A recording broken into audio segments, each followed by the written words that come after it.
कहानी का पूरा आनंद लेने के लिए कहानी के पिछले भागों को सुनना ना भूलें। कहानी के सभी पिछले भागों का लिंक आपको नीचे कमेंट बॉक्स और डिस्क्रिप्शन बॉक्स में मिलेगा। तो चलिए आगे की कहानी शुरू करते हैं। जय श्री कृष्ण, जय श्री राधे। ओम नमः शिवाय, जय माता दी। अगले दिन विमला तड़के ही उठ गई। नहा धोकर कोमल के साथ जाने को तैयार हो गई। कोमल भी साथ जाने को तैयार हो गई। अम्मा मैं भी चलूँगी। तुम क्या करोगी? अपने टीचरों से मिलूँगी। वैसे तो जाना हो नहीं पाता। ठीक है चलो। नाश्ता करके हमेशा की तरह शंकर भी अपनी साइकिल उठाकर चले गए। कपिल भी अपने स्कूल चला गया था। कोमल और विमला ने रिक्शा पकड़ा और कॉलेज पहुंच गई। कोमल अपनी टीचरों से मिलने चली गई। निर्मला आर्या के पास कोई सज्जन बैठे थे। विमला निर्मला आर्या के कमरे के दरवाजे के पास खड़ी हो गई थी। तभी निर्मला आर्या ने चपरासी के लिए घंटी बजाई। चपरासी अंदर गया। देखो जरा चाय मंगवा दो। कोमल की माताजी विमला जी आए तो बताना। मैडम वह तो बाहर खड़ी है। अरे उन्हें जल्दी से अंदर बुलाओ। चपरासी बाहर आया और विमला से कहा, मैडम ने आपको अंदर बुलाया है। विमला निर्मला आर्या के कमरे में गई। उसने हाथ जोड़कर बैठे हुए सज्जन से नमस्ते की। फिर निर्मला आर्या से नमस्ते की। निर्मला आर्या ने कहा, आइए बैठिए विमला जी। आप सोहनपुर गांव के मुखिया संतराम जी है और आप हैं विमला जी। कोमल वर्मा जो हमारे यहाँ पढ़ने में सबसे तेज लड़की है, उसकी माँ है। कोमल ने अभी अभी इंटर किया है। इंटर में इसका फर्स्ट डिवीज़न आया है। आप उसी के बारे में बता रही थी। हाँ, निर्मला आर्या विमला की तरफ मुड़कर बोली। संतराम जी ने अपने गांव सोहनपुर में एक लड़कियों का स्कूल खोला है। वहाँ लड़कों का हाई स्कूल है। लड़कियां बिना पढ़ी रह जाती थी। संतराम जी का लड़कियों का स्कूल 5वीं क्लास तक है। उसमें 10वीं पास टीचरें हैं। आपको हेड मिनिस्टर की तलाश है। मुझसे पूछ रहे थे कि किसी को बता दूं। मुझे कोमल का ध्यान आ गया। विमला सोच में पड़ गई। कोमल को अकेले गांव में पढ़ाने कैसे भेज दे। उसको यह तो मालूम था कि सोहनपुर इस शहर से ज़्यादा दूर नहीं है। विमला ने हिम्मत करके पूछा, कहाँ कैसे जाती हैं? संतराम जी उत्साह से बोले, जी वहाँ रिक्शा आ जाता है। यहाँ से आधा घंटा लगता है मैडम। आप अपनी बिटिया को हमारे यहाँ भेजकर तो देखिए। हम लोग उसको फूल की तरह रखेंगे। उसे कोई परेशानी नहीं होगी। हम अच्छी तनख्वाह देंगे। हमने अपने छोटे से स्कूल में टीचरों के 2 कमरे भी बनवा लिए हैं। आप चाहेगी तो वह स्कूल में भी रह सकती है। दोनों कमरे खाली पड़े हैं। अभी तो जो टीचरें पढ़ा रही है गांव की ही है। वह अपने अपने घरों में रहती है। मुखिया जी ने हाथ जोड़कर कहा, बहन जी आप अपनी बिटिया को भेज दीजिए। लड़कियों का उद्धार भी हो जाएगा। विमला चुप रही। उसकी समझ में नहीं आ रहा था क्या करे। निर्मला आर्या ने ही सुझाव दिया, देखो विमला मौका बहुत अच्छा है। कोमल को भी अपने पैरों पर खड़ा होना आ जाएगा। बीए की पढ़ाई तो प्राइवेट भी कर सकती है। घर में रहकर रिक्शे पर वह रोज भी जा सकती है। शंकर जी से भी पूछ लो। विमला मुखिया जी से बोली, ऐसा है भाई साहब, मैं कोमल के पापा से पूछकर ही आपको बता सकती हूँ। वह जरा पुराने विचारों के हैं। लड़की से नौकरी नहीं करवाना चाहते। संतराम जी चुप रहे, पर निर्मला आर्या ने जोर देकर कहा, सो तो ठीक है विमला, शंकर जी से बात कर लो। संतराम जी, क्या आप कोमल वर्मा से मिलना चाहेंगे? नहीं बहन जी, आपने ही उसका नाम बताया, इतनी तारीफ की, वह अच्छी तो होगी ही। मुझे आप पर भरोसा है। यह बताइए उसकी उम्र कितनी है? 24 साल की है, विमला चटाक से बोली। तब तो सभी कुछ अच्छा है। छोटी उम्र की लड़की के बारे में सोचना पड़ता है। तो बताइए विमला जी, आप पक्का पक्का कब बताएगी? अगले हफ्ते सोमवार को। यही मुखिया संतराम के चेहरे पर विजेता की मुस्कान थी। उन्होंने निर्मला आर्या को झुककर नमस्ते की। आर्या बहन जी, आपकी जितनी तारीफ की जाए कम है। आपने आज तक कभी निराश नहीं किया। हम आपका एहसान हमेशा याद रखेंगे। बताइए आप सोहनपुर कब आ रही हैं? आऊँगी, ज़रूर आऊँगी। और अगर विमला जी की लड़की पढ़ाने लगी तब तो ज़रूर जल्दी आऊँगी। मुखिया संतराम हाथ जोड़कर खड़े हो गए। विमला का मन उछलने लगा। मुखिया जी ने तो सचमुच मान लिया कि जैसे कोमल उनके स्कूल की हेड मिस्ट्रेस की हो गई है। उसे बड़ी हंसी आई। जैसे ही मुखिया संतराम नमस्ते करके कमरे के बाहर गए, विमला ने निर्मला आर्या से पूछा, निम्मी तुम क्या सचमुच सोचती हो कि कोमल से नौकरी करवा ले? इसमें हर्ज ही क्या है? अच्छा है, उसे पढ़ने का भी अनुभव हो जाएगा। कोमल के पापा से पूछ लूं, कोमल से भी तो पूछ लूं। नौकरी तो उसी को करनी है, वह तो आगे पढ़ना चाहती है। निम्मी तुम सलाह दो। मेरी समझ में तो कोई हर्ज नहीं है, तुम शंकर जी से भी पूछ लो, वह जो कहते हैं वैसा ही करो। विमला कुछ समझ नहीं पा रही थी। वह धीरे से बोली, निम्मी, कोमल का मन आगे पढ़ाई करने का था। कोमल को अगर आगे पढ़ने का वजीफा मिल जाता तो नौकरी न करती। निर्मला आर्या का माथा सिकुड़ गया। विम्मी, अभी वजीफा मिल पाएगा कह नहीं सकती। हाँ, अगर वजीफे का इंतजाम हो गया तो नौकरी छोड़कर भी आगे पढ़ने जा सकती है। निर्मला आर्या जैसे याद करती हुई बोली, यहाँ स्कूल में इंटर्न पढ़ने के लिए वजीफे है, पर बीए के लिए तो जो लड़की जिस जगह पढ़ेगी उसे वही मिल सकता है। निम्मी तुम बताओ क्या करें। विम्मी, सबसे पहले यह बताओ कि कोमल को बाहर पढ़ाने के लिए पैसों का प्रबंध हो जाएगा? कितने रुपए महीना लगेगा? मोटा मोटा देखो 300 रुपये महीना का खर्च होगा। शुरू में तो कम से कम 1-1.5 का खर्च है। विमला के माथे पर सिकन पड़ गई। इतने रुपए का प्रबंध असंभव सा लगा। वह खड़ी हो गई। देखते हैं। निर्मला से विदा लेकर विमला चली गई। टीचरों के कमरे के पास जाकर विमला ने इधर उधर देखा। कोमल दिखाई नहीं दी। उधर से एक चपरासी गुजरा। विमला ने चपरासी से पूछा तो बोला, 2 बार यहाँ आपके लिए पूछने तो आई थी, आप यहाँ 2 मिनट रुके, मैं उन्हें ढूंढ कर लाता हूँ। विमला वहीं खड़ी रही। थोड़ी देर बाद कोमल स्वम आ गई। उसने बड़े जोश में पूछा, अम्मा क्या हुआ? घर चलो बताती है। कोमल माँ के पीछे पीछे चल दी। उत्साह, उत्तेजना और भय उसके मन में साथ साथ समाये हुए थे। अम्मा बताओ ना। घर चलकर बताएंगे, पापा को भी बताना है, 2-2 बार बताना पड़ेगा। असल में विमला पेसों पेश में पड़ी थी। पैसे के बिना वह कोमल को आगे पढ़ने कैसे भेज दे। वह सोचने लगी, उस हिसाब से सोहनपुर की नौकरी अच्छी है। कोमल घर में ही रहेगी, जैसे वह रोज स्कूल पहुंचाने और लेने आती है वहाँ भी जा सकती है। मुखिया जी ने तो यह भी कहा है कि वहाँ रहने की भी जगह है। विमला कोमल की आगे पढ़ाई करने की बात भूल गई और वह सोनपुर की लड़कियों के स्कूल में हेड मिस्ट्रेस वाली नौकरी के बारे में ही सोचती गई। दोनों घर पहुंच गई। कोमल विमला के आगे पीछे घूम रही थी, सब बातें जानने के लिए बेताब हो रही थी। इधर विमला मन में सब समेटे बैठी थी और शंकर के आने का इंतजार देख रही थी। राम राम करके समय बीता। शाम को शंकर ने आते ही पूछा, भाई वहाँ कॉलेज में क्या हुआ? पहले चाय पी लो, आराम से बताएंगे। ठीक है। कोमल फटाफट चाय बनाकर ले आई। सब लोग कुर्सी पर बैठे चाय पी रहे थे। कपिल अभी ट्यूशन से नहीं लौटा था। विमला ने ही छेड़ा, निम्मी ने सोनपुर गांव में एक लड़कियों के स्कूल में नौकरी की सलाह दी है। 5वें दर्जे का स्कूल है, हेड मिस्ट्रेस की जगह खाली है। सच अम्मा? कोमल कूद पड़ी। अरे यह तो जैसे भगवान का भेजा हुआ ही आ गया। कहो कोमल, तुम क्या कहती हो? पापा ठीक रहेगा, अब मजे से पैसे कमाओ। शंकर विमला की तरफ मुड़े। निर्मला आर्या क्या कहती? ठीक से सब कुछ बताओ। जब मैं निम्मी के कमरे में गई, वहाँ सोनपुर के मुखिया बैठे निर्मला आर्या से बात कर रहे थे। निम्मी ने मुझे भी बिठा लिया और मुखिया जी से कहा कि इनकी लड़की कोमल वर्मा ने अभी इंटर किया है, फर्स्ट आई है, वह हेड मिस्ट्रेस का काम कर सकती है। वह मुखिया जी उछल पड़े। मिस आर्या, कहिए तो मैं उसको अभी नियुक्ति पत्र दे दूं।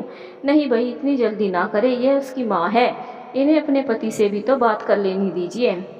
और पता नहीं वह लड़की भी नौकरी के लिए तैयार है, वह तो आगे बीए करना चाहती थी। मुखिया जी मेरी तरफ मुड़ गए, हाथ जोड़कर बोले, बहन जी आपकी बड़ी कृपा होगी, सोहनपुर की लड़कियों का उद्धार हो जाएगा। आप बिटिया को वहाँ बस 1 साल के लिए भेज दीजिए। मैंने कह दिया। देखिए, मैं अपने पति से बिना पूछे कुछ नहीं कह सकती। तो बोले, आप हमें कब बताएगी? मैंने भी कह दिया, जो भी हम लोग तय करेंगे मिस आर्या को बता देंगे। मुखिया जी ऐसे लग रहे थे जैसे उन्होंने निश्चय ही कर लिया हो। बोले, मैं आपके घर में मिस्टर वर्मा से बात कर लूँ, बिटिया से भी बात कर लूँगा। हमने कह दिया संतराम जी, ऐसी जल्दी भी क्या है, हम मिस आर्या को खबर भिजवा देंगे। तब भी वह नहीं माने, पीछे ही पड़ गए। कहते हैं क्या है तो मैं कल पूछ लूँ। हमने भी कह दिया, कल नहीं अगले हफ्ते। मुखिया जी चलते चलते निम्मी से बोले, ठीक है मिस आर्या, मैं सोमवार को आपके पास आऊँगा, जब मिसेज वर्मा आपसे नहीं सुनूंगा। मुखिया जी नमस्ते करके कमरे से चले गए। कोमल चुपचाप सब सुन रही थी, नौकरी की बात, और वह भी हेड मिस्ट्रेस का पद मिलेगा। सोचकर उसका मन उड़ाने भरने लगा। वह आगे पढ़ने की बात भूल गई। स्कूल होगा, उसका कमरा होगा, वह मिस आर्या की तरह उसमें बैठेगी। चपरासी टीचरें सब उसकी इज्जत करेंगे, लड़कियां भी, वह तो बिल्कुल रानी हो जाएगी। अम्मा मैं स्कूल में नौकरी करूंगी। सोचने तो दो, ऐसे ही थोड़ी हैं, पहले हम लोग सोच समझ ले। विमला शंकर से बोली, ऐसा है, पहले आप और हम स्कूल देख कर आते हैं। चलिए कल ही सुबह सुबह चलते हैं। ठीक है, मैं कल ऑफिस नहीं जाऊंगा। स्कूल की नौकरी के जोश में कोमल मन ही मन कूद रही थी। अम्मा मैं भी आपके साथ कल चलूंगी। नहीं, पहले हम लोग तसल्ली कर ले। रात को जब कोमल और कपिल सो गए, विमला शंकर के साथ चौके में जाकर बातें करने लगी। नौकरी करवाना ठीक रहेगा? विमला ने पूछा। क्या हर्ज है? कोमल में और आत्मविश्वास बढ़ जाएगा। आप तो समझते नहीं है, आप ठीक से सोच लीजिए, विमला बिफर कर बोली। ठीक से क्या सोचना है? निर्मला आर्या समझदार है, उन्होंने ही तो तुमसे कहा है। उनको तो हम लोगों के बारे में पता है। वह तो ठीक है, पर जाने क्यों मन नहीं मानता। ऐसा है, मन तो बहुत चीज़ों के लिए नहीं करता है। जिंदगी में सब चीज़ें मन की थोड़ी ही मिल जाती हैं। मांगो कुछ और मिलेगा कुछ, निराला है भगवान का खेल। सो तो है, आप सचमुच सोचते हैं कोमल को आगे पढ़ाए बिना नौकरी करने दे? इसमें हर्ज क्या है? अगले साल बीए करने के लिए भेज देंगे, पैसों का भी जुगाड़ कर लेंगे। विमला ने लंबी सांस खींची। निम्मी से कह आऊंगी, एक दिन और सोच लेते हैं, लेकिन सब ठीक रहेगा। भाई तुम्हें इतनी फिक्र है तो तुम कोमल के साथ सोनपुर रहना, हम कपिल के साथ यहाँ रह लेंगे, और खाना पीना वह भी मैं कर लूँगा। विमला को कुछ ढांढस हुआ। मैं कोमल के साथ सुबह जाया करूँगी और स्कूल के बाद उसे साथ लेकर आऊँगी। ठीक है, कुल्लू रिक्शे वाले को ही कह देते हैं, वह कोमल को यहाँ भी कॉलेज ले जाता था और वह कोमल को सोनपुर भी ले जाएगा। तब भी विमला रात भर करवटें बदलती रही। वह बार बार अपने से पूछ रही थी कि वह ठीक कर रही है। उसे निर्मला आर्या पर विश्वास था और वह मुखिया जी तो उसी समय नियुक्ति पत्र देने को तैयार थे। धीरे धीरे विमला को सब कुछ अच्छा ही दिखने लगा। ईश्वर जब मदद करना चाहता है तो छप्पर फट जाता है। यहाँ भी ईश्वर ही मदद कर रही है। विमला सो गई। अगले दिन वह विमला ने कोमल से फिर से पूछा तो कोमल कूद पड़ी।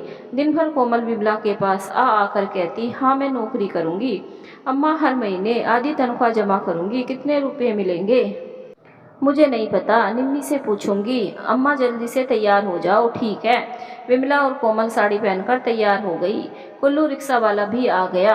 जब विमला घर के बाहर निकलने वाली थी, एकदम से उसे लगा कि अभी कोमल को नहीं ले जाना चाहिए, बात पूरी तरह से पक्की हो जाए। विमला ने कोमल से कहा, कम्मो तुम हमारे साथ आज न चलो, पहले हमें तसल्ली हो जाने दो। कोमल पैर पटकने लगी। पहले क्यों कहा चलने को और अब कह रही हो नहीं चलो? पर विमला ने तय कर लिया कि वह कोमल को नहीं ले जाएगी। पहले हम लोग तसल्ली कर ले। विमला शंकर के पास पहुंची। लड़की का मामला है, आप तो समझते हैं। ठीक है, पहले सिर्फ हम लोग देख कर आती है। शंकर की बात सुनकर कोमल सैंडल उतारकर चारपाई पर औंधे मुंह पड़ गई। चलते चलते विमला ठहर गई और कोमल के पास चारपाई पर बैठ गई। बेटा, तुम्हारी भलाई के लिए ही तो तुम्हारे साथ नहीं ले जा रहे हैं। पहले हम लोग तो वहाँ देख आए। विमला का मन भर आया। उसने अपने को संभाला। कोमल से आंसू पूछे, हम दोनों सोनपुर अभी होकर आते हैं। कोमल समझ गई। अम्मा आओ, मैं दरवाज़ा बंद कर लूँगी। विमला और शंकर घर से बाहर आए। कुल्लू रिक्शा लिए सोनपुर जाने को तैयार खड़ा था। विमला और शंकर रिक्शे में सवार हुए। कोमल ने दरवाज़ा बंद कर लिया। शंकर ने रिक्शे वाले से कहा, भैया हमारे दफ्तर होते हुए चलो, वहाँ 2 मिनट रुककर हम लोग सोनपुर जाएंगे। ठीक है, मैं रास्ते में निर्मला आर्या से मिले लेती हूँ। विमला भी बोली। कोमल का कॉलेज आते ही विमला रिक्शे से उतर गई। शंकर ही बोले, देखो मैं आधे घंटे में आता हूँ, तुम फाटक पर ही बाहर मिलना। रिक्शा आगे बढ़ गया। निर्मला आर्या उस समय कॉलेज का राउंड ले रही थी। विमला वहीं एक कुर्सी पर बैठकर उसका इंतजार करने लगी। निर्मला आर्या कमरे से आई तो विमला को देखकर, अरे विम्मी तुम कैसे, कोमल कैसी है? निम्मी, हम दोनों ने सोचा है कि कोमल सोहनपुर की नौकरी कर लेगी और मैं भी उसके साथ वहीं रहूँगी। यह तो बहुत अच्छा है, वहाँ उसके लिए कमरा भी है, तुम भी उसके साथ रहोगी, यह तो और भी अच्छा है। मैंने तनख्वाह का पता कर लिया है। मुखिया जी अच्छी तनख्वाह देंगे, कोमल को कोई भी किसी भी तरह की परेशानी नहीं होगी। तुम क्या अभी स्कूल देखने जा रही हो? हाँ, कोमल के पापा के साथ अभी जा रही हूँ, वह ऑफिस गए हैं, वहाँ से छुट्टी लेकर मुझे यहाँ से ले जाएंगे। ठीक है, तुम दोनों पूरी तरह से तसल्ली करके ही कोमल को वहाँ भेजो, मैं जरा ज़रूरी फाइलें देख लूँ। निर्मला आर्या अपनी फाइलें आदि देखने में लग गई। विमला वहीं बैठी एक मैगजीन के पन्ने लौटती रही। काफ़ी देर बाद चपरासी ने बताया कि शंकर बाहर उसका इंतजार कर रही है। निर्मला आर्य से विदा लेकर विमला बाहर पहुंची। शंकर रिक्शे से ही में ही बैठे थे। विमला शंकर का हाथ पकड़कर उनके बराबर में बैठ गई। कुल्लू रिक्शे वाला उत्सुक था। उसने पूछा, सोहनपुर चलना है साहब? हाँ हाँ, वहाँ लड़कियों के नए स्कूल चलना है, कोमल बिटिया वहाँ पढ़ाएगी। अब देखते हैं, सोहनपुर के मुखिया जी चाहती हैं। भैया हम ही कोमल बिटिया को स्कूल ले जाएंगे। हाँ भाई, तुम ही कोमल को ले जाओगे और लाओगे, तुम भी तो हमारे घर के ही हो। कुल्लू रिक्शे वाले मौज में था। वह मुंह से सीटी बजाता हुआ रिक्शा और तेज चलाने लगा। ठीक आधे घंटे बाद सोहनपुर गांव आ गया। वहाँ की कच्ची सड़क की उबड़ खाबड़ थी। रिक्शे में तो लगता था हाला डोला ही हो गया। शंकर ने विमला का हाथ पकड़ लिया। शंकर बौखला गए। इससे अच्छा है हम लोग स्कूल पैदल ही चले, रिक्शे में तो कचूमर ही निकल जाएगा। अरे भैया जी बैठे रहिए, अभी पहुंचा देता हूं। पर रिक्शा अगले गड्ढे में अटक गया और पलट गया। रिक्शे वाला भी गिरा, शंकर भी गिरे और विमला भी। पास से गुजरने वालों ने तीनों को उठाया और रिक्शा सीधा किया।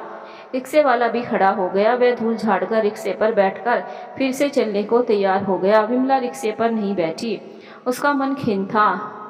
कल्लू हम लोग स्कूल पैदल ही चले जाएंगे। विमला और शंकर कच्ची सड़क पर पैदल चलने लगे। सड़क पर जगह जगह पानी भरा था। घरों की नालियों का पानी सड़क पर जमा था। विमला अपनी साड़ी समेटकर चल रही थी और शंकर ने भी अपनी पैंट ऊंची कर ली थी। विमला ने दूर से एक बहुत नीची दीवार के नीचे एक मैदान देखा। वहीं पर लड़कियां दिखाई दी। पूरे मैदान में लड़कियों की बहार थी। स्कूल का दरवाजा खुला था। शंकर और विमला ने स्कूल में प्रवेश किया। विमला से रहा नहीं गया, ये कैसा स्कूल है। शंकर चुप रहे। सीधे पल्ले की साड़ी में एक टीचर हाथ में पैमाना लिए खड़ी थी। उसने इन दोनों को देखा तो इनकी तरफ आ गई। आप लोग किससे मिलना चाहते हैं? हम लोग स्कूल देखने आए हैं, शंकर ने दबी जबान में कहा। उसी समय विमला ने पूछा, यहाँ कोई हेड मिनिस्टर है? नहीं है, पर सुना है कोई आने वाली है। वह कहाँ रहेगी? उस टीचर ने स्कूल की छोटी एक मंजिला पीली इमारत के एक तरफ बने कमरे की तरफ उंगली दिखा दी। वहाँ रहेगी। यहाँ का मैनेजर कौन है? मुखिया संतराम जी अभी आते होंगे, आप उनसे मिलिएगा। विमला ने जैसे उसकी बात नहीं सुनी और पूछा, आप यहाँ क्या कर रही हैं? मैं तो लड़कियों को सिलाई सिखाती हूँ। आपका घर यही है? हाँ, मेरे घर वाले यही खेतीहार है। यहाँ कितनी टीचरें होगी? शंकर ने पूछा। है तो 5। बाहर की कोई टीचर यहाँ टिकती ही नहीं है। यहाँ वालियों ने के अपने अपने घर है, बच्चे हैं, सास ससुर के साथ रहती है, जो थोड़ा बहुत भी पढ़ी है वह यहाँ टीचर है। उस टीचर ने 2 वाक्यों में स्कूल का खुलासा कर दिया। कोई मर्द टीचर भी है? विमला ने फिर पूछा। नहीं, मुखिया जी बड़े कड़क आदमी है, स्कूल में किसी भी आदमी के आने की हिम्मत नहीं है, सिर्फ लड़कियों के पिता लोग काम से आते हैं। आप क्या बिटिया का दाखिला कराने आए हैं? कौन से क्लास में पढ़ेगी? नहीं, हम लोग मुखिया जी से मिलने आए हैं, वह किसी समय भी आते होंगे, आप लोग हमारे साथ चलिए। वह टीचर विमला और शंकर को क्लासों के सामने बने छोटे बरामदे में ले गई। बरामदे के एक कोने में एक मेज पड़ी थी। उसी के चारों तरफ 5 कुर्सियां रखी थी। एक हत्थे वाली कुर्सी एक तरफ रखी थी। उस महिला ने कहा, मुखिया जी की कुर्सी है, आप लोग इधर बैठिए, इंटरवल खत्म होने वाला है, मुझे जाना है। कहकर वह मटकती हुई चली गई। उसके हाथ का पैमाना भी उसके हाथ के साथ साथ इधर उधर हो रहा था। विमला हंस पड़ी। अपनी कोमल भी पैमाना लेकर चलेगी? क्यों नहीं, वह तो हेड मिनिस्ट्रेट होगी। शंकर ने गर्व से कहा। दोनों मेज के सामने पड़ी कुर्सियों पर बैठ गए। जब शंकर और विमला बातें कर ही रहे थे कि किसी आदमी की आवाज़ सुनाई पड़ी। दोनों ने इधर उधर मुड़कर देखा। मुखिया संतराम एक टीचर के साथ उनकी तरफ भी आते दिखाई दिए। दोनों खड़े हो गए। मुखिया संतराम जी ने बढ़कर दोनों का स्वागत किया, पर उनकी आंखें किसी और को ढूंढ रही थी। आपकी बिटिया नहीं आई, वह भी हमारा स्कूल देख लेती। हम लोगों ने सोचा पहले हम ही लोग स्कूल देख आए, आपको पसंद आया? विमला चुप रही। शंकर पूछताछ करने लगे। स्कूल तो बहुत अच्छा है, कितनी लड़कियां हैं? 160 और 5 क्लास है। हम लोग छठा क्लास भी खोलना चाहते हैं, हर साल एक क्लास आगे बढ़ाना चाहते हैं। असल में यहाँ कोई शहर की अच्छी पढ़ी लिखी हेड एडमिनिस्ट्रेट नहीं आना चाहती है।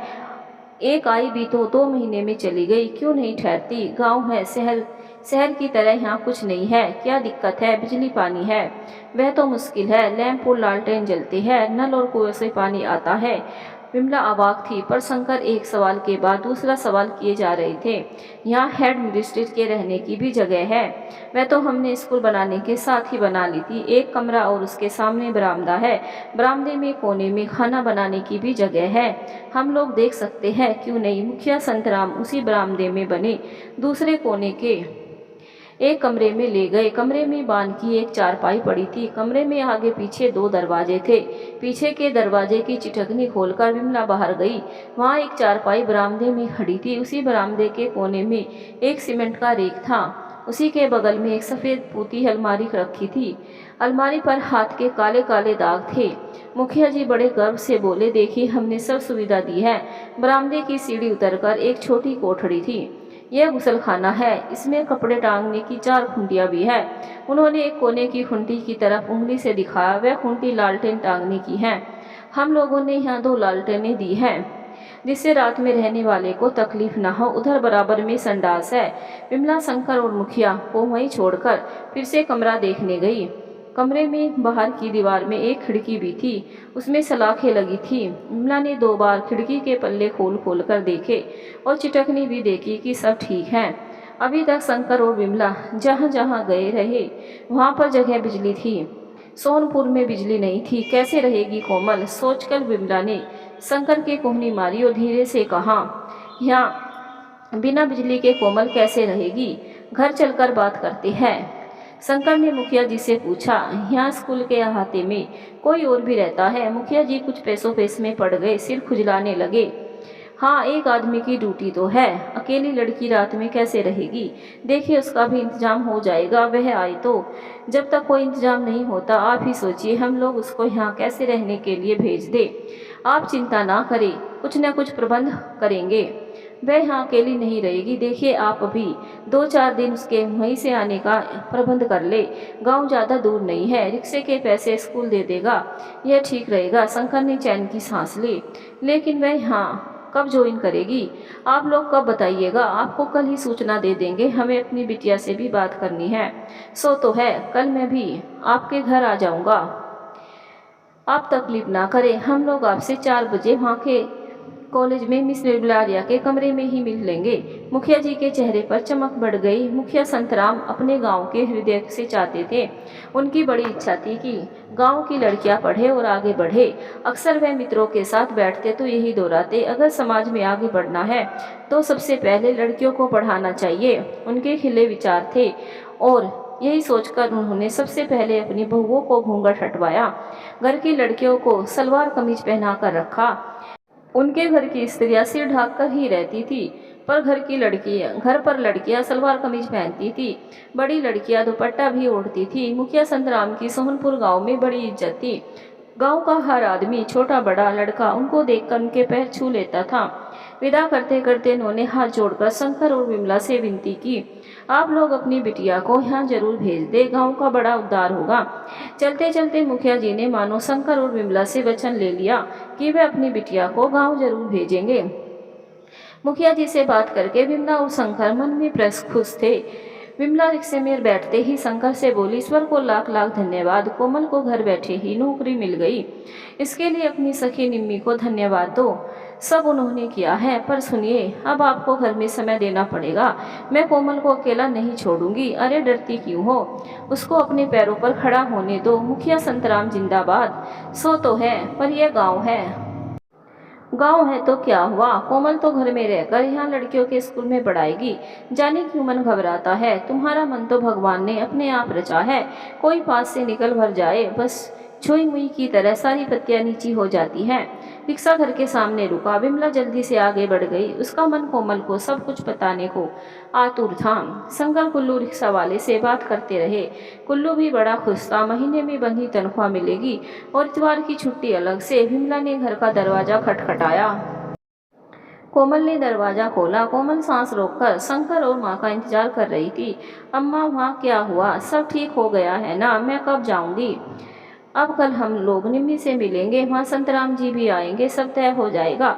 जब कोमल और विमला बात कर रहे थे तो कपिल भी आ गया। जीजी मिठाई खिलाओ, अभी नौकरी पक्की भी नहीं हुई है और मिठाई की बात करने लगे। कपिल तो दिमाग से सोचता ही नहीं। विमला बोली। कोमल मन ही मन खुश थी। स्कूल में नौकरी करेगी, लड़कियां होगी, टीचरें उसको आदर से देखेगी, वह सबसे प्यार करेगी, कभी किसी से जोर से नहीं बोलेगी और ना ही किसी बच्ची को पीटेगी। कोमल स्कूल में हेड मिस्ट्रेट बनने का सपना देखने लगी। उसे विश्वास था कि वह सबका मन हर लेगी। अगले दिन शंकर ऑफिस से जल्दी आ गए और विमला के साथ निर्मला आर्या से मिलने कॉलेज गए। संतराम जी वहाँ पहले से ही उनकी प्रतीक्षा कर रहे थे। जब शंकर और विमला उनके कमरे में पहुंचे, निर्मला आर्या कोमल के बारे में ही बात कर रही थी और उसकी तारीफों के पुल बांध रही थी। मुखिया संतराम आग्रह कर रहे थे, मिस आर्या, आप जल्दी से जल्दी हमारा काम पूरा कर दे, सारा गांव आपको दुआ देगा। निर्मला आर्या ने शंकर और विमला की तरफ देखकर कहा, लीजिए ये लोग आ गए, अब कोमल के माता पिता भी तैयार हो जाए, आप समझ ले कि काम हो गया। मुखिया संतराम ने बड़ी श्रद्धा से विमला और शंकर को झुककर नमस्ते की। वह इतना नीचे झुके लगा कि वह विमला के पैर ही छूने जा रहे हो। विमला पीछे हट गई। संतराम जी मुस्कुरा दिए। उन्होंने पूछा, विमला जी आपने क्या सोचा? विमला शंकर की तरफ देखने लगी। शंकर ने निर्मला आर्या की तरफ देखा। अब बहन जी को भी जो भी कुछ कहेगी वह हम लोग करेंगे, कोमल की शुभेच्छा की यही है। शंकर भाई आप पिता है, निर्णय तो आपको ही लेना होगा, निर्मला आर्या ने कहा। शंकर के बोलने से पहले विमला ही ने कहा, आप हमारी हाँ ही समझे। विमला की हामी सुनकर मुखिया जी के चेहरे की कली खिल गई। उन्होंने धन्यवाद धन्यवाद शब्द की ही रट लगा दी। कभी शंकर की तरफ मुंह करके धन्यवाद कहते, कभी विमला की तरफ देखकर। चलते चलते उन्होंने विमला और शंकर से पूछा, तो शंकर साहब आप कोमल जी को कब भेजेंगे? अगले सोमवार को सुबह हम लोग स्कूल लगने से पहले ही आ जाएंगे। स्कूल कितने बजे शुरू होता है? 8 बजे प्रार्थना होती है और बस स्कूल शुरू हो जाता है। हम लोग 7:30 बजे स्कूल पहुंच जाएंगे। ठीक है, अब हम चलते हैं। सोमवार को सुबह 7:30 बजे कोमल वर्मा को स्कूल में नियुक्ति पत्र मिल जाएगा। मुखिया जी हाथ जोड़कर मुस्कुराकर चले गए। शंकर ने ठंडी सांस ली, पर विमला के मन में अभी भी अजीब सी कसमकस हो रही थी। वह अपने से ही पूछ रही थी कि क्या यह सब ठीक हो रहा है? क्या दुनिया कोमल को स्वीकार कर पाएगी? वह शंकर से भी बात नहीं कर पा रही थी। शंकर मन में बड़े खुश थे। वह इस समय तो समस्या के रूप नहीं ले रहे थे, बस बार बार कहे जा रहे थे, ईश्वर को लाख लाख धन्यवाद। रिक्शे पर बैठकर विमला से रहा नहीं गया। सुनो, बोलो भाई बोलो। विमला की आवाज़ गंभीर हो गई। वहाँ सोनपुर के लोग कोमल को कोमल ही मानेंगे, क्यों नहीं मानेंगे? उन्हें क्या कभी ऐसी बढ़िया हेड मिनिस्ट्रेट मिल भी पाएगी? तब भी सोच लो, हम लोग तो अपनी तरह सोचते हैं, गांव वाले जरा तकियानुसी होते हैं तो हुआ करे। हम लोग हाथ जोड़े थोड़ी ही खड़े हैं। मुखिया संतरामी हाथ जोड़े खड़े थे। शंकर की बात सुनकर विमला चुप हो गई, पर उसके मन की घबराहट और बढ़ गई। शंकर उत्साहित थे। कोमल की समस्या उनके उत्साह के भी नीचे दब गई। शंकर और विमला घर पहुंचे। कोमल उनका इंतजार कर रही थी। अम्मा क्या हुआ? नौकरी पक्की कोमल? शंकर ने कहा, बस सोमवार को तड़के सोनपुर जाना होगा। सच्ची अम्मा? सचमुच? अम्मा कितने रुपए मिलेंगे? जो भी मिम्मी कहेगी। अम्मा वहाँ क्या क्या ले जाएंगे? देखो, अभी तुम यहीं रहोगी, मैं तुम्हारे साथ रोज स्कूल जाऊंगी। पापा ने कल्लू से बात कर ली है, वह सुबह 6 बजे ठीक यहाँ पहुँच जाएगा। हम लोगों को सुबह ही उठना पड़ेगा, तो मैं वहीं रहूँगी। नहीं, तुम रोज यहाँ से ही जाओगे, मैं तुम्हारे साथ जाऊंगी, तुम रात में यहीं सोओगी। अम्मा घड़ी में अलार्म लगा देंगे। कोमल दौड़कर कॉर्निस पर से घड़ी उठा लाई और उसकी चाबी घुमाकर अलार्म लगा दिया। 2 मिनट के बाद बड़े जोर से टुन टुन की आवाज़ आई। कोमल देखना चाहती थी कि घड़ी का अलार्म काम भी कर रहा है। एक बार, दो बार, 3 बार, जब चौथी बार अलार्म बजा, कपिल तभी घर में घुसा था। जी, आज तो घड़ी की सामत ही आ गई है, इतना बजाओगी तो अलार्म भी थक जाएगा। कोमल ने 5 बजे का अलार्म लगाकर बड़ी कार्निस पर रख दी। कोमल की नौकरी की बड़ी तैयारी थी। घर का हर सदस्य अपनी तूकी बेतुकी राय दिए जा रहा था। कोई सुने ना सुने, विमला ने ही छेड़ा, वहाँ रहना तो है नहीं कोमल, सामान तो ले ही नहीं जाना है। क्यों नहीं रहना है? अगर रहने की जगह है तो क्यों नहीं रह रहे? कोमल बड़े जोश में थी। शंकर ने समझाते हुए कहा, कल्लू से बात कर ली है, वह तुम्हारी अम्मा को और तुम्हें सुबह ही सुबह ले जाएगा और स्कूल के बाद ले भी आएगा। पर पापा, एक छोटी अटैची तो ठीक किए ही लेते हैं। नहीं, जैसे तुम यहाँ अपने कॉलेज जाती थी बस वैसा ही अब भी रहेगा, विमला ने जोर से कहा। कोमल ने अपनी सजी सजाई अटैची बंद करके चारपाई के नीचे खिसका दी। वह अभी तक एक रात भी कहीं अकेले नहीं रही थी। उसके साथ उसकी अम्मा परछाई की तरह रहती थी। बस स्कूल जाती थी, वहाँ भी लड़कियाँ साथ रहती थी। यूँ तो लड़कियाँ भी उससे अलग ही रहती थी। जब सवाल पूछने होते तो प्यार से बहन जी करके पीछे लगी रहती थी। कोमल जोश में थी। वह रात में उठ कर बैठ जाती कि कहीं अलार्म बजा हो और वह सुन ना पाई हो। जैसे ही नींद जरा पक्की हुई ही थी, उसे घड़ी का तेज अलार्म सुनाई दिया। सुबह के 5 बजे थे। कपिल अपनी चारपाई से ही चिल्लाया, जिज्जी सोने भी नहीं देती। कपिल बड़बड़ाता हुआ करवट बदल कर लेटा रहा। शंकर भी लेटे रहे, पर कोमल और विमला जाग गई। विमला नहा धोकर चौके में खाना बनाने चली गई। कोमल ने भी नहाकर अपनी सलवार कमीज पहन ली और शीशे के सामने खड़े होकर अपने को देख रही थी। चौके में स्टोव पर सब्जी चढ़ाकर विमला आ गई। कोमल ने उसको देखते ही पूछा, अम्मा ठीक लग रही हूँ? अरे सलवार कमीज पहनकर हेड मिस्ट्रेस बनकर तो साड़ी पहनोगी। तुमने कभी निम्मी आंटी को सलवार कमीज पहने देखा है? पहले क्यों नहीं बताया अम्मा? मेरी ही अकल पर पत्थर पड़ गए थे। चलो मेरे बक्से में से साड़ी निकालो। और अम्मा ब्लाउज। विमला दौड़कर चौके में जाकर स्टोव बंद कराई। उसने कोमल के लिए कोटा डोरिया की छपी हुई साड़ी निकाली। यह ठीक रहेगी, तुम्हारे पास सफ़ेद ब्लाउज तो है? हाँ। कोमल दौड़ कर गई, अपना सफ़ेद ब्लाउज और पेटीकोट निकाल कर ले आई। विमला ने उसको अपनी साड़ी पहनाई और साड़ी के सामने प्लेटें डालकर सेफ्टी पिन लगा दी। उसके बाद कंधे पर भी चुन्नट ठीक करके सेफ्टी पिन लगाकर उसे खड़ा करके ऊपर से नीचे तक देखा और शंकर को बुलाया, यहाँ ये देखिए, कोमल ठीक तो लग रही है। इन हेड मिस्टर जी का स्कूल में पहला दिन है। आवाज़ सुनकर शंकर के साथ कपिल भी आ गया। उसने दोनों हाथ से अपनी आंखें दबाकर ऐसे बनकर देखा कि जैसे वह चश्मा लगा रहा हो और मुंह पिचका कर बोला, प्रधान अध्यापिका जी, आप जम तो रही है। शंकर भी खड़े थे। कोमल खूब रोबदार लग रही थी। कोमल ने अपनी शक्ल शीशे में देखी। उसे अपने को देखकर बहुत अच्छा लगा। वह बिल्कुल निर्मला आर्या की तरह बड़े रूप वाली लग रही थी। विमला चौके में चली गई। कोमल जल्दी आओ, पराठे बन गए हैं। कोमल चौके में गई। थाली में पराठा और आम का अचार था। उसने चटपट दूध का गिलास उठा लिया। दूध पीकर उसने पराठा खा लिया। विमला ने भी नाश्ता कर लिया। कल्लू रिक्शा वाला बाहर खड़ा था। घर से निकलते वक्त विमला ने एक नया पर्स निकाला। कोमल के लिए। वह 2 दिन पहले ही बाजार से लाई थी। लो, यह तुम्हारे लिए है, अब पर्स लेकर ही बाहर जाओगी। कोमल ने मुस्कुराकर पर्स ले लिया। उसने पर्स खोलकर देखा। पर्स में एक दूसरा छोटा पर्स भी था। उसमें पैसे रुपए थे। पर्स में दूसरी तरफ एक छोटी डायरी, पेन और पेंसिल भी थी। एक कागज में कोमल का नाम, घर का पूरा पता भी लिखा था। उसमें एक और कागज था। कोमल ने कागज निकालकर पढ़ा, यह पर्स सोनपुर के बालिका विद्यालय की हेड मिस्ट्रेस कोमल वर्मा का है। कृपया उनका पर्स उनको वापस करके अनुग्रहित करें। कोमल कागज पढ़कर जोर से हंसी। वाह अम्मा, पर्स देने के लिए तुमने पर्स खोने का भी बात लिख दी। असल में तुम्हारी पर्स रखने की आदत नहीं है। देखो, इसमें कंधे पर लटकाने वाला स्ट्रैप भी लगा है। विमला ने पर्स में से स्ट्रैप निकालकर कोमल के कंधे पर लटका दिया। कोमल लपक कर रिक्शे में बैठ गई और जैसे ही विमला भी रिक्शे में बैठी, कल्लू ने रिक्शा चला दिया। कोमल अपनी घड़ी देख रही थी। पिछली रात विमला ने अपनी घड़ी भी कोमल को दे दी थी। रिक्शा धीरे धीरे चल रहा था। बड़ी देर लग रही थी। अम्मा, स्कूल पहुंचने में देर ना हो जाए। कल्लू भैया, रिक्शा तेज चलाइए ना। कल्लू ने रिक्शा डबल स्पीड से चलाना शुरू कर दिया। गड्ढों और कच्ची सड़क पर उछलता कूदता रिक्शा स्कूल के काले कुत्ते दरवाजे के सामने रुक गया। लो बिटिया, स्कूल आ गया। स्कूल देखकर कोमल को धक्का सा लगा। हाय राम, ये कैसा स्कूल है? गुड़िया, गांव के स्कूल ऐसे ही होते हैं, विमला ने समझाया। कोमल विमला के साथ स्कूल के अहाते में घुसी। जुलाई का महीना था। एक बड़े पीपल के पेड़ के नीचे एक मेज के चारों तरफ कुर्सियां पड़ी थी। एक तरफ एक हत्थे वाली कुर्सी पर मुखिया संतराम बैठे थे। वह विमला को देखते ही खड़े हो गए। विमला की तरफ उनके हाथ जुड़े हुए थे, पर उनकी आंखें कोमल पर थी।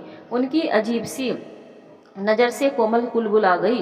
उसने अपना होंठ दबा लिया और निगाह नीची कर ली। आप ही सुश्री कोमल वर्मा है? जी, यही मेरी बिटिया है। कोमल वर्मा जी, आपको पता तो होगा ही कि यहाँ के बालिका विद्यालय में आपको हेड अध्यापिका का पद संभालना है। आप तैयार होकर तो आई है? कोमल ने सिर हिलाकर हाँ कर दी।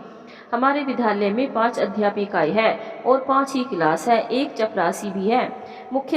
मुखिया संतराम ने स्कूल के चपरासी से कहा, लालचंद स्कूल की 5 अध्यापिकाओं को बुलाकर ले आओ। स्कूल में नई हेड मिनिस्टर आई है, सब उनसे मिलकर आ जाए। 5 अध्यापिकाएं जरा दूर एक खंबे के पीछे पहले से ही गुट बनाकर विमला और कोमल को देख रही थी। वे सब चपरासी के पीछे पीछे आ गई और मुखिया जी के पास खड़ी हो गई। सबकी सब सीधे पल्ले की साड़ी पहनी थी और सिर ढाकी थी। कोमल उल्टे पल्ले की साड़ी में थी। मुखिया संतराम कोमल की तरफ मुंह करके बोले, यह हमारे स्कूल की नई हेड मिनिस्ट्रेट है, कोमल वर्मा। इन्होंने अभी अभी प्रथम श्रेणी में इंटर किया है और हमेशा पढ़ाई में सबसे तेज छात्रा रही है। इनके पिताजी शंकर वर्मा पोस्ट ऑफिस में काम करते हैं। यह इनकी माँ विमला वर्मा है। कोमल के परिचय के बाद मुखिया जी ने 5 अध्यापिकाओं का परिचय करवाया। श्रीमती कलावती, श्रीमती गोमती देवी, श्रीमती शंकर देवी, श्रीमती ब्रजरानी देवी और आप है श्रीमती सरला देवी। कोमल ने हाथ जोड़कर सबको नमस्ते किए। 5 टीचरों ने चेहरे देखकर कोमल को बड़ा अजीब लगा। उनमें से किसी के चेहरे पर कोई उत्साह नहीं था। कोमल ने एक की तरफ ध्यान से देखा तो उस अध्यापिका ने मुंह टेढ़ा कर लिया, जैसे कि वह उसे चिढ़ा रही हो। कोमल ने एक एक पर नजर डाली। 5 की दृष्टि कांटे की तरह कोमल को चुभने लगी। कोमल घबरा गई। उसने धीरे से अपनी माँ की साड़ी का पल्ला पकड़ लिया।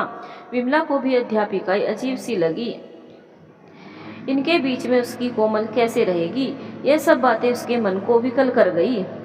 तब तक मुखिया संतराम ने उनसे कह दिया, आपका परिचय हो गया, अब आप लोग जाए, प्रार्थना करवाकर क्लास शुरू करवाए।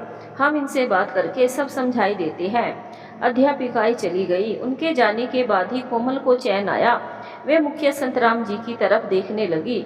संतराम जी शुरू हो गए, कोमल जी, आपकी पहली नौकरी है। आपको अजीब लग रहा होगा, आपको हेड मिनिस्ट्रेट का पद संभालना है, बड़ी जिम्मेदारी का काम है। ये सभी अध्यापिकाएं आपसे बहुत बड़ी हैं, सब आपकी माँ की तरह है। वह जो लाल छपी साड़ी में थी वह गोमती देवी थी, 5वीं तक पढ़ी है। पीली साड़ी वाली कलावती है, 7वीं क्लास तक पढ़ी है। और वह बैंगनी वाली साड़ी वाली शंकर देवी, सफ़ेद साड़ी में सरला देवी, वह विधवा है, 6ठे तक पढ़ी है। नीली साड़ी में ब्रजरानी देवी 10वीं फेल है। इनके पति हैं सोनपुर में परचून की दुकान देखते हैं। एक के पति खेती करते हैं, एक के पति की जूते की दुकान है, एक के पति की सब्जी की दुकान है। ब्रजरानी जी के पति बड़े पैसे वाले हैं, रुपयों की लेन देन करते हैं।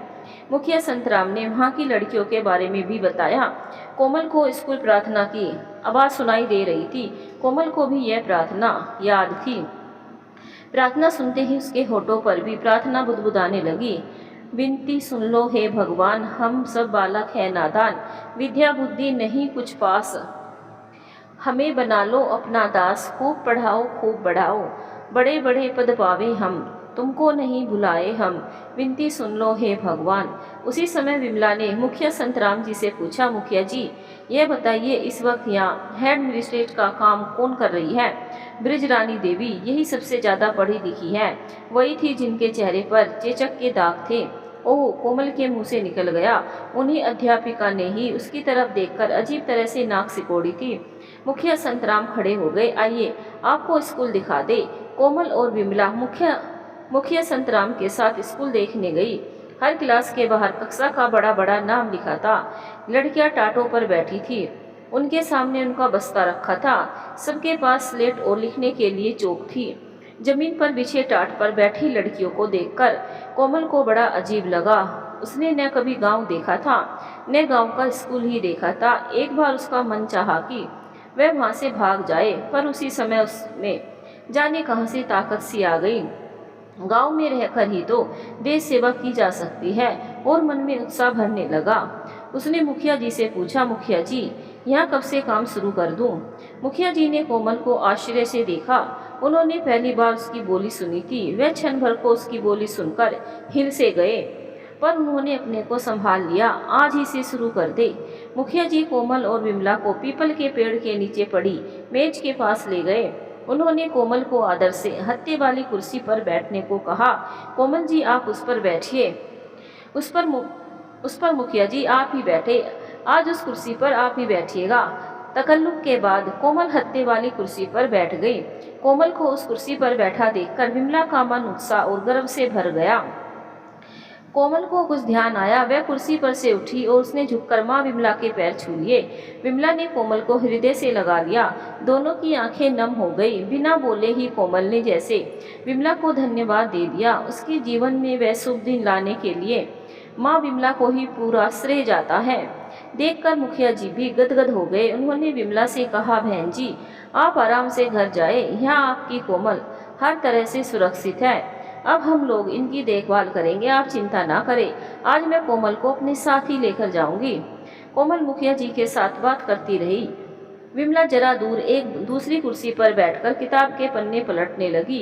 वह बार बार कोमल को भी देखती जाती। मुखिया जी ने चपरासी से बृजरानी देवी को बुलवा भेजा। बृजरानी देवी आ गई।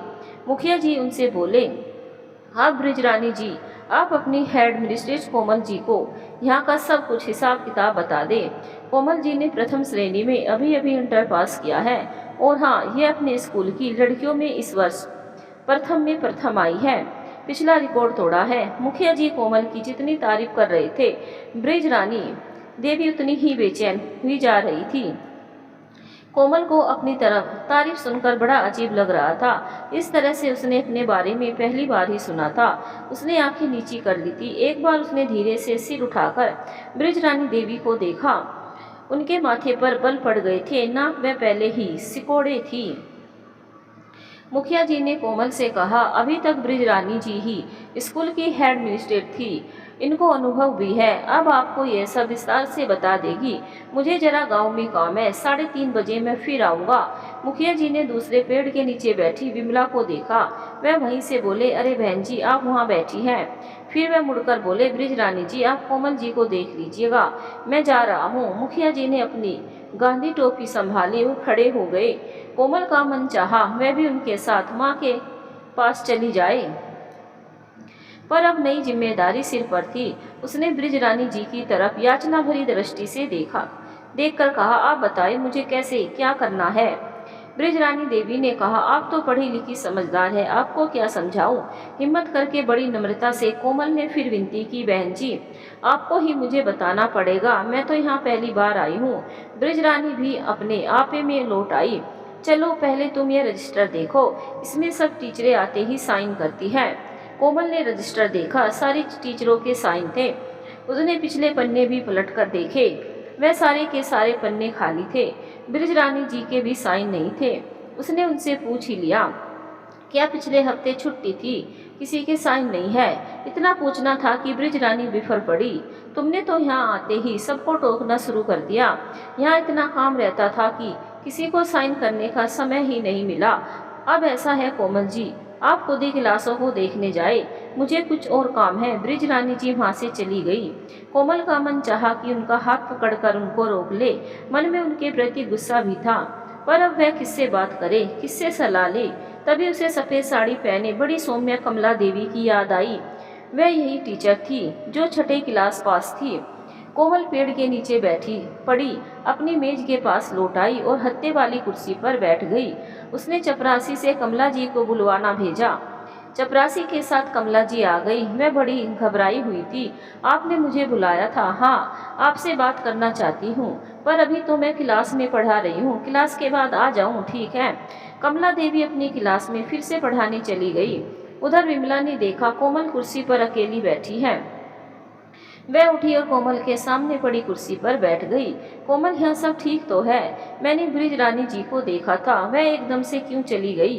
क्या उनसे कुछ कहा सुनी हो गई? अरे नहीं अम्मा, इस रजिस्टर में सब टीचरें रोज साइन करती हैं। आज तो सबकी हाजिरी लगी थी, पर पिछले हफ्ते वाले पन्ने साफ थे, वही मैंने पूछ लिया। बस वह तेज में आ गई, उठकर चल दी। कोमल, तुम परेशान ना हो, सब ठीक हो जाएगा, यह गाँव है। तभी स्कूल का घंटा टनटना कर बजा। उस दिन आधे दिन की छुट्टी हो गई। बृजरानी जी का स्कूल में बोलबाला था। वह मन में भुन्नाई हुई थी। कि उनकी पदवी छिन गई। इतने दिनों तक उन्होंने हेड मिनिस्टर की पदवी संभाली थी और अब वह सारी टीचरों की तरह एक अदना सी अध्यापिका रह जाएगी। ब्रिजरानी जी के इसी विचार ने उन्हें अभद्र बना दिया। गुस्सा होकर उन्होंने ही स्कूल में आधे दिन की छुट्टी का घंटा बजवा दिया था। घंटा बजते ही ब्रिजरानी जी फिर से कोमल के पास लौट आई। उन्होंने विमला को नमस्ते की। आप तो कोमल जी की माँ है, इन्हें जरा ठीक से रखे कहकर चलती बनी। ब्रिजरानी जी की बात सुनकर विमला चुप रह गई। उनके ठीक से रहने का क्या मतलब था कोमल? भगवान जाने अम्मा यहाँ कैसे निभेगी। यह ब्रिजरानी जी तो मदद करने को थी, पर अब तो कुछ समझ में नहीं आता। इन्होंने तो स्कूल में छुट्टी का घंटा बजवा दिया। घबराओ नहीं, धीरे धीरे ठीक हो जाएगा। असल में स्कूल में इनका एक छत्र राज्य था और अब वह नहीं रहेगा, इसीलिए यह चिड़ी है। अम्मा यह तंग न करे। जब कोमल और विमला आपस में बात कर रही थी तभी कमला देवी के साथ और 3 टीचरें भी आ गई। कमला देवी आगे बढ़कर बड़ी नम्रता से बोली, आपका हम सबसे परिचय तो हो गया है। असल में हम लोग पिछले हफ्ते रजिस्टर में साइन नहीं कर पाए। अब आगे से हम सब ठीक समय पर रोज आएंगे और रजिस्टर पर साइन भी करेंगे। आप फिक्र ना करें। गोमती देवी जी भी बोली, असल में बिटिया स्कूल आने में देर हो जाती है। हम सब घर का काम पूरा करके जैसे तैसे आती है। कलावती देवी जी भी बोली, देखिए कोमल जी, कल से आपको हम लोगों से कोई शिकायत नहीं होगी। हम सब पिछले दिनों के भी अभी साइन किए देते हैं। कलावती देवी ने रजिस्टर उठा लिया और सब टीचरों ने एक के बाद एक पिछले खाली पन्नों पर भी साइन कर दिए। कोमल और विमला चुपचाप सब कुछ देखती रही। आखिर में ब्रिजरानी देवी भी आ गई। उन्होंने भी रजिस्टर में साइन कर दिए। फिर वह हल्की आवाज में बोली, आज हमने जल्दी छुट्टी कर दी है। काले बादल छाए हैं, पानी बरसने वाला है, देखिए ना। सचमुच काले बादल छाए थे, जोर से बिजली चमकी और पानी की बड़ी बड़ी बूंदें गिरने लगी। स्कूल के मैदान में भगदड़ मच गई। लड़कियां अपने बस्ते उठा उठाकर भागने लगी। विमला ने कोमल का हाथ पकड़ा, चलो हम भी निकल चलते हैं। कल्लू बाहर रिक्शा लिए खड़ा था। दोनों उस पर बैठ गई। कल्लू ने रिक्शा चला दिया। कल्लू ने तभी कोमल से पूछा, स्कूल तो अच्छा है ना बिटिया? हाँ भैया। अभी उनका रिक्शा गांव में ही था कि स्कूल का चपरासी दौड़ता हुआ आया। भैया भैया जरा रुको। कल्लू ने रिक्शा रोक दिया। ब्रिजरानी देवी बहन जी ने आपको कहलाया है कि कल स्कूल में जलसा है, आपको सुबह और जल्दी आना है। अरे कल जलसा है? ब्रिजरानी देवी जी ने पहले क्यों नहीं बताया? अजीब है ब्रिजरानी देवी, जल्दी आने को कहला भेजा। आखिर इतनी जल्दी कौन आ सकता है अम्मा? हम लोग जब स्कूल में थे देखो तब नहीं बताया और अब कहला भेजा है। ऐसे कैसे काम चलेगा? बिटिया कुछ समझ में नहीं आता। विमला और कोमल रास्ते भर चिंतित बैठी रही। रिक्शा घर के सामने रुका। कपिल क्रिकेट का बैट हाथ में लिए बाहर खड़ा था। कपिल ने दोनों का स्वागत किया। जीजी स्कूल में मजा आया ना?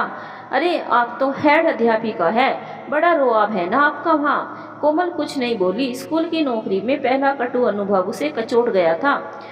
किसको क्या बताए? तभी शंकर भी आ गए। वे भाप गए, भाई क्या हुआ बताओ तो? मुखिया जी मिले, टीचर कैसी है?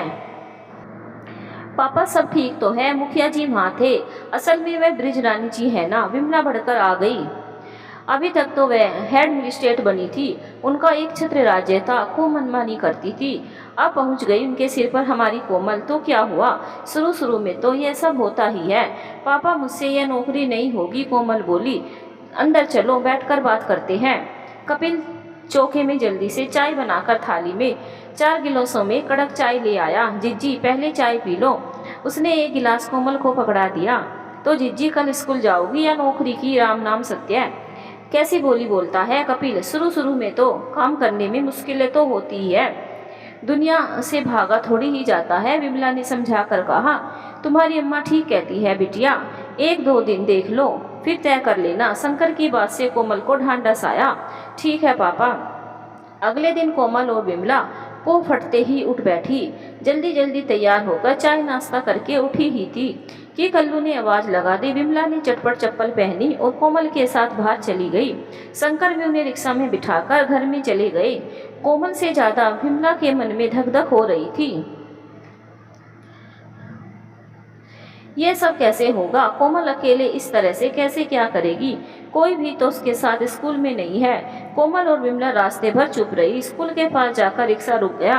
वहाँ तो बिल्कुल सुनसान था। कल्लू ने रिक्शा से उतरकर स्कूल का दरवाजा खोला। उसमें बड़ा सा ताला लटक रहा था। विमला और कोमल सोच में पड़ी थी कि क्या करे, घर लौट जाए या रुके। विमला ने ही कल्लू से कहा, अब भैया तुम तो चलो, हम ही रहेंगे, तुम हमारे घर में किसी से कुछ कहना नहीं। कल्लू अपना रिक्शा लेकर मुड़ गया। विमला कोमल के साथ स्कूल के दरवाजे के बाहर देहरी पर ही बैठ गई। कोमल बार बार अपनी घड़ी देख रही थी। उसने अपने घुटनों पर सिर रखकर उनकी अपनी आंखें बंद कर ली। विमला उठकर इधर उधर घूमकर फिर आ गई और कोमल के बराबर बैठ गई। समय काटे नहीं कट रहा था। कोमल को जरा झपकी आई थी कि पैरों की आवाज़ सुनकर वह खड़ी हो गई। चपरासी स्कूल का ताला खोलने आ गया था। उसके साथ कुछ लड़कियां भी थी। सबके हाथों में बस्ते थे। विमला और कोमल एक तरफ खड़ी हो गई। चपरासी पास आ गया। अरे आप लोग इतनी जल्दी कैसे आ गई? कल ब्रिजलानी जी ने कहा था जल्दी आना, स्कूल का जलसा है। विमला से रहा नहीं गया। चपरासी खिलखिलाकर हंस पड़ा। ब्रिजरानी जी, वह बड़ी बेढब बहन जी हैं। क्या आज जलसा नहीं है? जलसा तो अगले हफ्ते है, आप उनसे। चपरासी आगे नहीं बोला। और सब टीचरें ठीक है? विमला ने फिर पूछा। हाँ सब ठीक है। सच पूछो तो वह सरला जी सबसे शरीफ है और सब तो एक से बढ़कर एक है। आप क्या कह रही है? आगाह करा दिया। हमसे जो हो सकेगा हम जरूर करेंगे। स्कूल का दरवाजा खोलकर चपरासी स्कूल के अहाते में आ गया। उसने कमरों का ताला खोला। मैदान में खड़ी लड़कियां चोहल कर रही थी। वह उनसे जोर से बोला, आप सब अपने अपनी क्लासों में जल्दी जल्दी झाड़ू बुहारू कर लो। सब लड़कियां अपने अपनी क्लासों में चल दी। इन लड़कियों की ड्यूटी थी कि वह सुबह आकर अपने अपने कक्षाओं की सफाई करे और झाड़ू लगाए। उन सब की फीस इसीलिए माफ की गई थी। कोमल को सुनकर बहुत बुरा लगा। गरीबी के माने तो यह थोड़े ही है कि स्कूल में स्कूल का काम करके पढ़े। उसने उसी समय तय किया कि यह प्रथा अवश्य खत्म करेगी, लेकिन वह किससे बात करे? उसने अपनी माँ से कहा। माँ ने सोचकर कहा, कोमल तुम मुखिया जी से सीधे बात करना, इन अध्यापिकाओं से नहीं। असल में शायद इन सबको तुम्हारा यहाँ आना भाया नहीं। यह सब मनमानी करती थी, अब मुश्किल हो गई। विमला और भी कुछ आगे कहती कि कोमल ने उसके पैरों में धीरे से पैर मारा। मुखिया जी उधर ही आते हुए दिखाई दिए। उन्होंने दूर से ही ऊपर हाथ उठाकर नमस्ते की। आप लोग इतनी जल्दी कैसे आ गए? कोमल का मन चाहा सच बता दे, पर उसे बोलने से पहले ही विमला बोली, मुखिया जी देर से पहुंचने से जल्दी आ जाना ठीक है। यह तो यहाँ सभी के लिए अच्छी मिसाल है। चपरासी ने पेड़ के नीचे मेज रख दी थी और चारों तरफ कुर्सियां भी लगा दी थी। एक के बाद एक लड़कियों का झुंड अपने अपने बस्ते लेकर आ रहा था। मुखिया जी एक कुर्सी पर बैठ गए और हत्थे वाली कुर्सी दिखाकर कोमल से बोले, आप हेड एडमिनिस्ट्रेट है, उस पर बैठिए। कोमल हिचकिचाई तो वह फिर से बोले, देखिए कुर्सी पर बैठकर ही पदवी पता लगती है। विमला ने भी कोमल की कोहनी मारी और धीरे से बुदबुदाई, बैठो ना। कोमल संकोच के हत्थे वाली कुर्सी पर बैठ गई। मुखिया जी ने धीरे से कोमल से पूछा, आपको किसी ने तंग तो नहीं किया? नहीं। आपको अच्छा लग रहा है? ठीक है। यहाँ सब लोग बहुत अच्छे हैं। ब्रिजरानी देवी जी सबसे अच्छी है, वह सब कुछ खूब समझती है। अभी तक उनकी वजह से ही यह स्कूल चल रहा है। वह बड़ी मेहनती है। कोमल से रहा नहीं गया। क्या यहाँ कोई दूसरी हेड एडमिनिस्ट्रेट कभी नहीं रही? ऐसी बात तो नहीं है। एक बार लखनऊ से बीए पास भी आई थी, टिकी नहीं। असल में गांव में कोई रहना ही नहीं चाहता, ना बिजली है ना पानी, चली गई। कोमल चुप रही। इतने में घंटा बजा। लड़कियां मैदान में प्रार्थना के लिए हाथ जोड़े खड़ी थी। कोमल भी उठकर मुखिया जी के साथ प्रार्थना के लिए चली गई। विमला भी उनके पीछे पीछे चली गई और वह लड़कियों के साथ खड़ी हो गई। कोमल मुखिया जी और टीचरों के साथ खड़ी हो गई। सबने आंखें बंद करके हाथ जोड़ लिए। ब्रिजरानी ने प्रार्थना शुरू की। विनती सुन लो हे भगवान, हम सब बालक है नादान, विद्या बुद्धि नहीं कुछ पास, हमें बना लो अपना दास। खूब पढ़ाओ खूब लिखाओ, बड़े बड़े पद पावे हम, तुमको नहीं भुलावे हम, विनती सुन लो हे भगवान। एक प्रार्थना के बाद ब्रिजरानी जी ने 2 लाइनें गाई। 3 अक्षर का प्यारा ओ ए ओ उ मैं। इसके बाद गायत्री मंत्र का अर्थ सहित पाठ किया। ओम भूर्भुवस्वः तत्सवितुर्वरेण्यं भर्गो देवस्य धीमहि धियो यो न प्रचोदयात्। परम पिता परमेश्वर सर्वाधार सर्वव्यापक और सुख स्वरूप है। उस प्रकाश में जगदीश्वर के उस प्रसिद्ध अति उत्तम ज्योति को हम धारण करें, वह हमारी बुद्धि को बढ़ावे। इसके बाद उन्होंने ओम शांति शांति कहकर प्रार्थना खत्म की। प्रार्थना के बाद सब लड़कियां अपनी अपनी क्लासों में चली गई। ब्रजरानी जी भी मुखिया जी के साथ पेड़ के नीचे पड़ी मेज के पास लौट आई। विमला भी उनके साथ होली। मुखिया जी ने कोमल से पेड़ के नीचे उसी हत्थे वाली कुर्सी पर बैठने के लिए इशारा किया। इधर उधर देखकर कोमल उस कुर्सी पर बैठ गई, पर उसकी निगाह नीचे ही रही। मुखिया जी के सामने ब्रजरानी जी की बोली मिश्री भरी दूसरी ही थी। ब्रजरानी जी का बहुरूपयान देखकर कोमल चकित थी। उससे भी ज्यादा चकित थी विमला। सब मेज के पास कुर्सियों पर बैठे थे। चपरासी थाली में शीशे के गिलासों में चाय लेकर आ गया। एक प्लेट में बिस्कुट भी लाया था। कोमल चाय नहीं पीती थी, पर ब्रजरानी जी ने आग्रह करके उसे चाय पकड़ा दी। मुखिया जी चुपचाप एक कुर्सी पर बैठे रहे। विमला वहां से उठकर दूसरे पेड़ के नीचे पड़ी कुर्सी पर बैठ गई। ब्रजरानी जी मुखिया जी के सामने कोमल को स्कूल की प्रधानाध्यापिका का पद संभालने के लिए मीठे शब्दों में लेक्चर दे रही थी। कोमल ने देखा मुखिया जी भी ब्रजरानी जी की तरफ उनको प्रशंसा भरी दृष्टि से देख रहे थे। उसी समय चपरासी टीचरों की उपस्थिति का रजिस्टर मेज पर रख गया। उस पर दूसरे टीचरों ने आकर रजिस्टर में उपस्थिति के साइन कर दिए।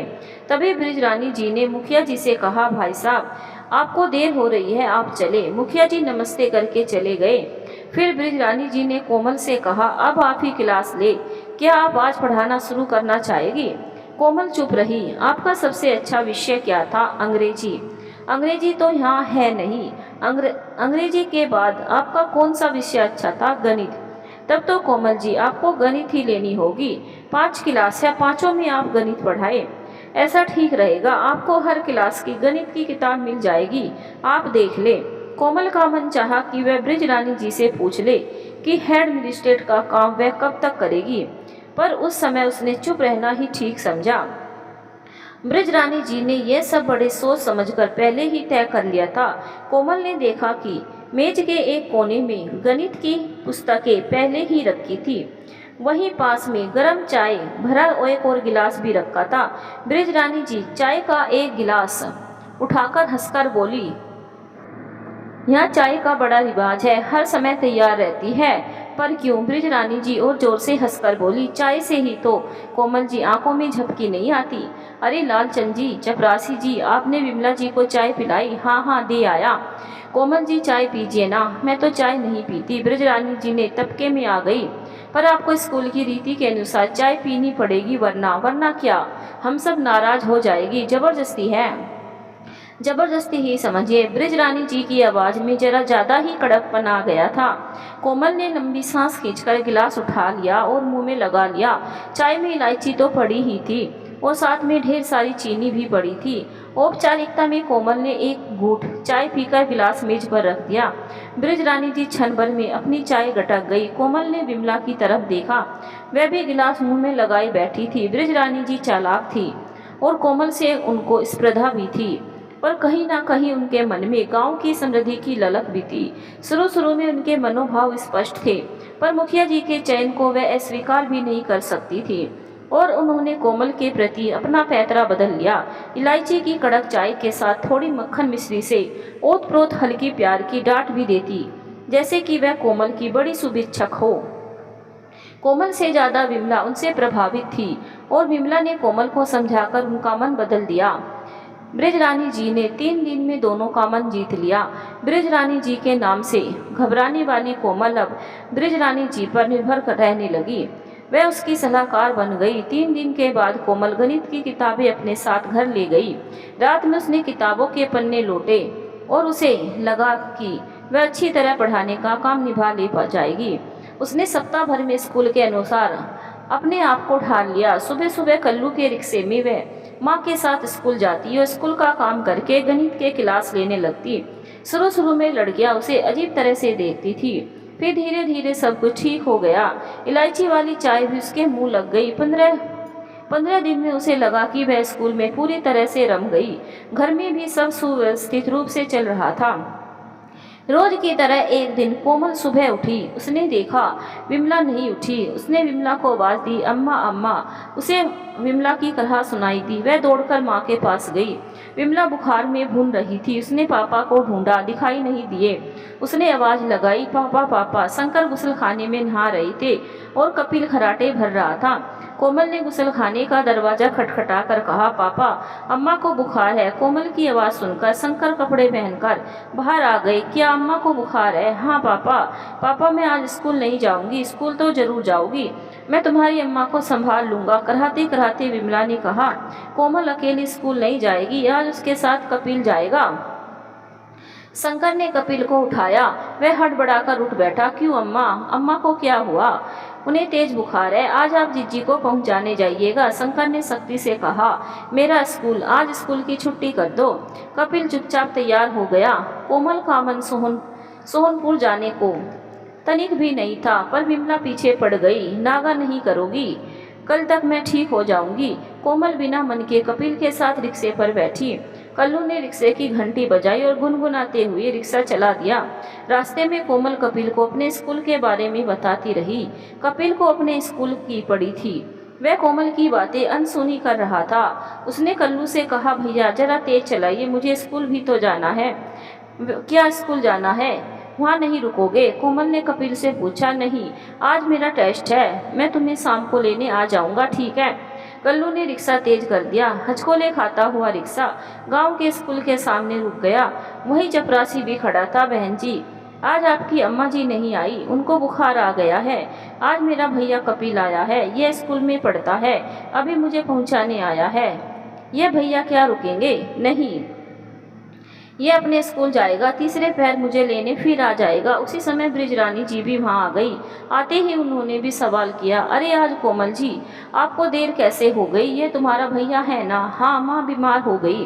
कोमल जल्दी जल्दी कदम बढ़ाती हुई स्कूल में चली गई। कल्लू कपिल को लेकर वापस चला गया। बृजरानी जी भी अपनी क्लास में चली गई। कोमल ने जल्दी से स्कूल का निरीक्षण किया।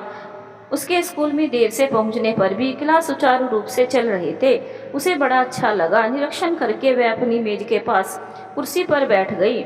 आज उसकी मेज पर रजिस्टर के पास पहले से ही चाय का गिलास रखा था। उससे भी भाप निकल रही थी। उसने गिलास उठाकर मुंह से लगाया और गटागट चाय पी गई। स्कूल का रजिस्टर देखा। आज तो सारे टीचरों ने समय से आकर रजिस्टर में साइन किए थे। देखकर उसे बड़ी प्रसन्नता हुई। कोमल मन में बड़ी खुश थी कि अब स्कूल की व्यवस्था सुधरने लगी। आज उसे पहली बार 5वीं क्लास को गणित पढ़ानी थी। वह क्लास में उत्साह से पहुंची। उसको देखते ही क्लास की सब लड़कियां खड़ी हो गई और सबने हाथ जोड़कर उसका स्वागत किया। कोमल ने चौक से बोर्ड पर 2 सवाल लिखे, एक घटाने का और एक जोड़ का सवाल लिखा था। लिखने के बाद उसने कहा, आज देखते हैं कि आप में से कौन दोनों गणित के सवाल सबसे जल्दी और ठीक करती है। लड़कियों ने अपनी स्लेटों में बोर्ड पर से सवाल उतारे और बैठ गई, पर सबकी सब चुपचाप। कोमल ने 2 मिनट उनको देखा। किसी भी लड़की ने कॉपी में लिखना शुरू नहीं किया था। कुछ देर के बाद उसने सबसे पूछा, आप लोग सवाल क्यों नहीं कर रही है? पहले लड़कियों ने एक दूसरे का मुंह देखा। फिर एक लड़की खड़ी हो गई, हमें ये सवाल नहीं आते। क्यों? चौथा क्लास में सब करके आई हो? हमने खाली गिनती सीखी है, गिनती लिखनी आती है। बृजरानी अध्यापिका जी वह चुप हो गई। ओह कोई बात नहीं, आप लोग धीरे धीरे सीख जाइएगा। आप लोगों को 100 तक गिनती आती है, 50 तक की सुनाइए। क्लास की सब लड़कियां एक साथ गिनती शुरू करके जोर जोर से बोलने लगी और 50 पर जाकर रुक गई। आप लोगों को पहाड़े आते हैं? 5 तक आते हैं, 2 से शुरू करिएगा। लड़कियों ने एक साथ पहाड़े भी बोलने शुरू कर दिए। 2 का पहाड़ा कहने के बाद वह सब चुप हो गई। थोड़ी देर बाद 2 लड़कियों ने 3 का पहाड़ा कहना शुरू किया और 15 कहने के बाद चुप हो गई। कोमल को देखकर बहुत गुस्सा आया, पर वह बिल्कुल चुप रही। उसने लड़कियों से 50 तक गिनती लिखने को कहा। एक दूसरे की नकल करके 5वीं क्लास की लड़कियों ने उल्टी पुल्टी गिनती लिख डाली। कोमल ने सबकी कॉपियाँ इकट्ठी की। तभी घंटा बजा और वह क्लास से बाहर चली गई। कॉपियों को देखकर ही बृजरानी जी की काबिलियत परखना चाहती थी। अगला क्लास उसे 1 घंटे बाद लेना था। वह पेड़ के नीचे मेज के बराबर पड़ी हत्थे वाली कुर्सी पर बैठ गई। उसे बड़ी प्यास लगी थी। मेज पर पानी का गिलास रखा था। उसने गिलास उठा और पानी पी लिया। पानी पीते ही उसको चक्कर आ गया। उसने सिर हिलाया पर तब भी कुछ ठीक नहीं लगा। उसने आवाज़ दी, लालचंद भैया कहकर वहीं मेज के ऊपर सिर रखकर बैठ गई।